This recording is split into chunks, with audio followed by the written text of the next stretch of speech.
যায় না কাঁঠালের ভুতি ফেলা।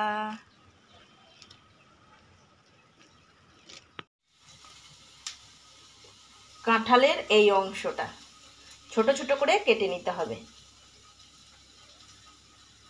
আগে হাতে সরিষার তেল মেখে নিতে হবে ভালো করে।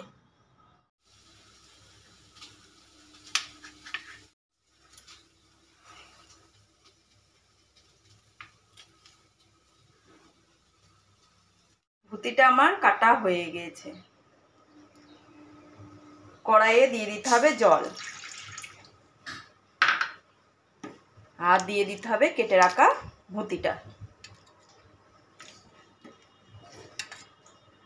মিনিট 10 এটাকে বয়েল করে নিতে হবে। মশলার জন্য লাগছে জিরে, সরিষে, কাঁচা লঙ্কা, রসুন, আদা সব শিলবাটায় পিষে নিতে হবে।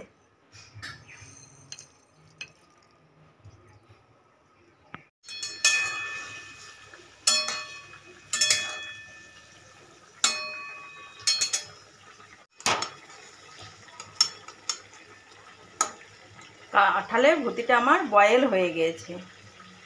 কড়াইটা আমার গরম হয়ে গেছে, দিয়ে দিতে হবে সরিষার তেল।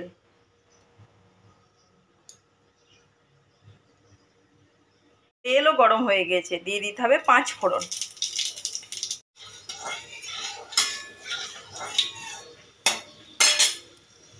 দিয়ে দিতে হবে সেদ্ধ করে রাখা ভুতি।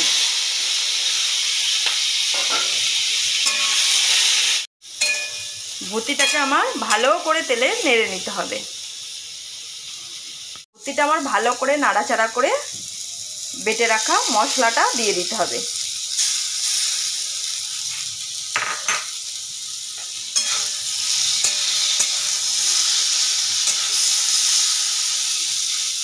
দিতে হবে স্বাদ অনুযায়ী নুন,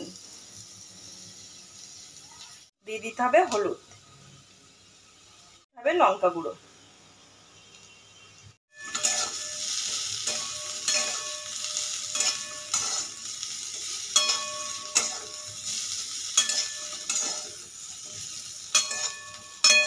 মশলাটা আমার ভাজা ভাজা হয়ে গিয়েছে, কারণ কড়াইটায় গাটা লেগে গিয়েছে। মশলাটা আমার ভাজা হয়ে গেছে। দিয়ে দিতে হবে জল,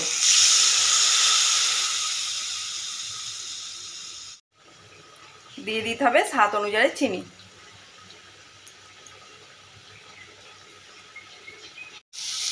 জলটা আমার শুকনো শুকনো হয়ে এসেছে। এইভাবে বানান কাঁঠালের ভুতি, মা ঠাকুমায়ের রেসিপি। একবার বানান আর খান।